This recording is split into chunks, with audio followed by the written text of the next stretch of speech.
10 ডিসেম্বৰ আৰু আজি শ্বহীদ দিৱস আজিৰ পৰা ৩৬ বছৰ পূৰ্বে আজিৰ দিনটোতেই অসম আন্দোলনৰ প্ৰথমগৰাকী শ্বহীদ হৈছিল খৰ্গেশ্বৰ তালুকদাৰ আৰু ৰাজ্যজুৰি অসম আন্দোলনৰ বীৰ শ্বহীদক স্মৰণ কৰা হয় ৰাজ্য চৰকাৰৰ উদ্যোগত গুৱাহাটীৰ বৰাগাঁৱত কেন্দ্ৰীয় অনুষ্ঠান মুকলি কৰা হ'ল বৰাগাঁৱত নিৰ্মিত শ্বহীদ স্মাৰক ক্ষেত্ৰ উপস্থিত থাকে মুখ্যমন্ত্ৰী হিমন্ত বিশ্ব শৰ্মা প্ৰাক্তন মুখ্যমন্ত্ৰী তথা কেন্দ্ৰীয় মন্ত্ৰী সৰ্বানন্দ সোণোৱাল মন্ত্ৰী বিষয়াৰ লগতে আছুৰ নেতৃত্ব শ্বহীদ স্মাৰক ক্ষেত্ৰত উপস্থিত হ'ল শ্বহীদৰ পৰিয়ালবৰ্গ সুউচ্চ শ্বহীদ স্মাৰক ক্ষেত্ৰ উদ্বোধন কৰে মুখ্যমন্ত্ৰী ডক্টৰ হিমন্ত বিশ্ব শৰ্মাই অসম আন্দোলনৰ যি ছবছৰীয়া অসম আন্দোলন 1979 চনৰ পৰা 1985 চনলৈকে এই ছবছৰীয়া অসম আন্দোলনত শ্বহীদ হৈছিল মুঠ 860 গৰাকী লোক আৰু সেই শ্বহীদসকলক জনোৱা হ'ল শ্ৰদ্ধাঞ্জলি 10 ডিসেম্বৰ কাৰণ 10 ডিসেম্বৰৰ 1979 চনৰ 10 ডিসেম্বৰতে প্ৰথমগৰাকী শ্বহীদ হৈছিল ভৱানীপুৰৰ খৰ্গেশ্বৰ তালুকদাৰ সেই সময়ত উচ্চতৰ মাধ্যমিক প্ৰথম বৰ্ষৰ ছাত্ৰ আছিল অসম আন্দোলনৰ প্ৰথমগৰাকী শ্বহীদ উচ্চতৰ মাধ্যমিক প্ৰথম বৰ্ষৰ ছাত্ৰ আছিল আৰু এটা আঞ্চলিক ছাত্ৰ সন্থাৰ তেওঁ আছিল সম্পাদক সাধাৰণ সম্পাদক আৰু আন্দোলনৰ নেতৃত্ব দিছিল তেতিয়াই শ্বহীদ হৈছিল এইগৰাকী বীৰ আৰু ঠিক তেনেদৰে 6টা বছৰত ৰাজ্যত মুঠ 855 জন শ্বহীদ হৈছিল প্ৰথম অৱস্থাত 855 জন বুলি কোৱা হৈছিল যদিও পৰৱৰ্তী সময়ত অনুসন্ধানত আৰু 5 জনৰ সন্ধান পোৱা গৈছিল গতিকে এতিয়া মুঠ 860 গৰাকী শ্বহীদ অসম আন্দোলনৰ 6টা বছৰত এই সকল শ্বহীদৰ স্মৃতি জীপাল কৰি ৰাখিবলৈ এই শ্বহীদক একেলগে যদি একেটা স্থানতে স্মৰণ কৰিব পাৰি তাৰ ব্যৱস্থা কৰিবৰ কাৰণে সৰ্বানন্দ সোণোৱাল মুখ্যমন্ত্ৰী হৈ থাকোতেই এই ব্যৱস্থা লোৱা হৈছিল কিছু কাম আগবাঢ়িছিল আৰু হিমন্ত বিশ্ব শৰ্মাই মুখ্যমন্ত্ৰীত্বৰ দায়িত্ব লোৱাৰ পিছত এই কাম অধিক ত্বৰান্বিত হয় অগপৰ সভাপতি তথা মন্ত্ৰী অতুল বৰা কেশৱ মহন্তৰ তত্ত্বাৱধানত এই কাম ত্বৰান্বিত হয় আৰু 170 কোটি টকা ব্যয় সাপেক্ষে 100 বিঘাতকৈ অধিক ভূমিত এই সুউচ্চ শ্বহীদ স্মাৰক ক্ষেত্ৰ মুকলি কৰা হয় আজি য'ত শ্বহীদৰ পৰিয়ালবৰ্গ উপস্থিত থাকে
শ্বহীদ স্মাৰক ক্ষেত্ৰ উদ্বোধন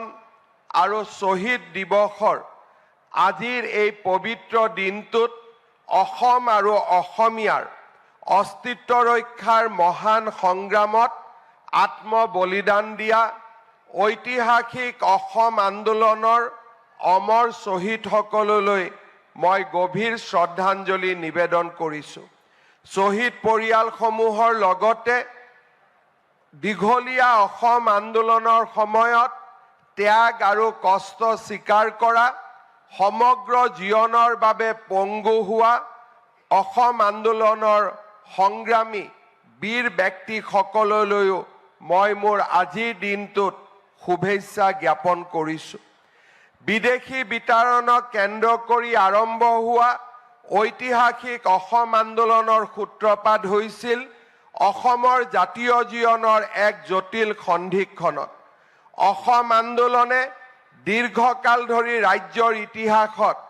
এক নিৰ্ণায়ক স্থান দখল কৰি আহিছে। অসমবাসীৰ স্বদেশ প্ৰেম আৰু ত্যাগৰ উৎকৃষ্ট নিদৰ্শন অসম আন্দোলন আছিল অসমীয়াৰ অস্তিত্ব, স্বাভিমান, ভাষা, কৃষ্টি, সংস্কৃতি আৰু ঐতিহ্য সুৰক্ষিত কৰাৰ এক মহান সংগ্ৰাম। এই আন্দোলনে আমাৰ জাতিটোক নতুন সাহস দিলে, নতুন প্ৰাণ দিলে। অসমৰ বিদেশী বিতাৰণ আৰু অস্তিত্ব ৰক্ষাৰ আন্দোলনত প্ৰাণ আহুতি দিয়া প্ৰতিগৰাকী শ্বহীদ আমাৰ চিৰ নমস্য, তেওঁলোক আমাৰ প্ৰেৰণাৰ প্ৰতীক। 1979 চনৰ 2 ডিচেম্বৰ আমি মনত পেলাম তেতিয়াৰ মুখ্য নিৰ্বাচনী আয়ুক্ত শ্ৰী চাকধাৰে অসমত ভোট গ্ৰহণ স্থগিত নকৰাৰ সিদ্ধান্ত লয় আৰু ৰাইজৰ সিদ্ধান্তৰ বিপৰীতে মনোনয়ন গ্ৰহণৰ প্ৰক্ৰিয়া আৰম্ভ কৰে। 1979 চনৰ সাধাৰণ নিৰ্বাচনৰ মনোনয়ন পত্ৰ দাখিলৰ শেষ দিন তেওঁ 11 ডিচেম্বৰ বুলি ঘোষণা কৰে। অসমৰ ৰাইজে সিদ্ধান্ত লৈছিল যে আমি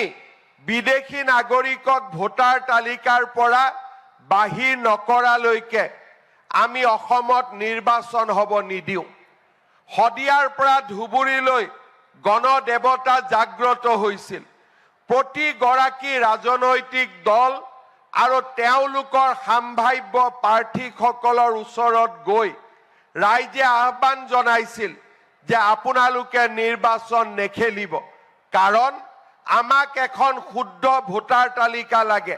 বিদেশী বিহীন আমাক এখন ভোটাৰ তালিকা লাগে। ৰাইজৰ কথা নুশুনি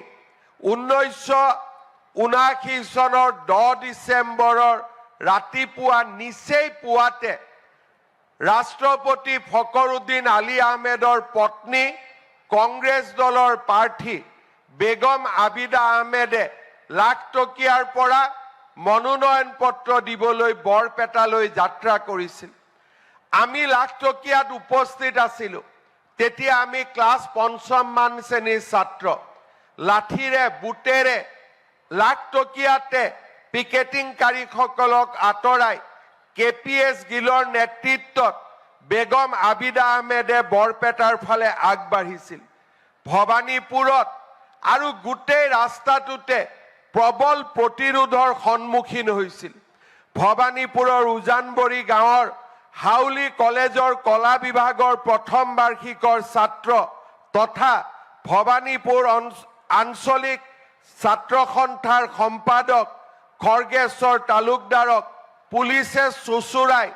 ওচৰৰ খালত তেওঁক দলিয়াই পেলাইছিল। আলিবাটৰ ধূলি তেজেৰে ৰাঙলি কৰি খৰ্গেশ্বৰ তালুকদাৰে পুৱা নিশা আত্মত্যাগ কৰিছিল। আৰু 1979 চনৰ 10 ডিচেম্বৰৰ দিনটোত শ্বহীদ খৰ্গেশ্বৰ তালুকদাৰে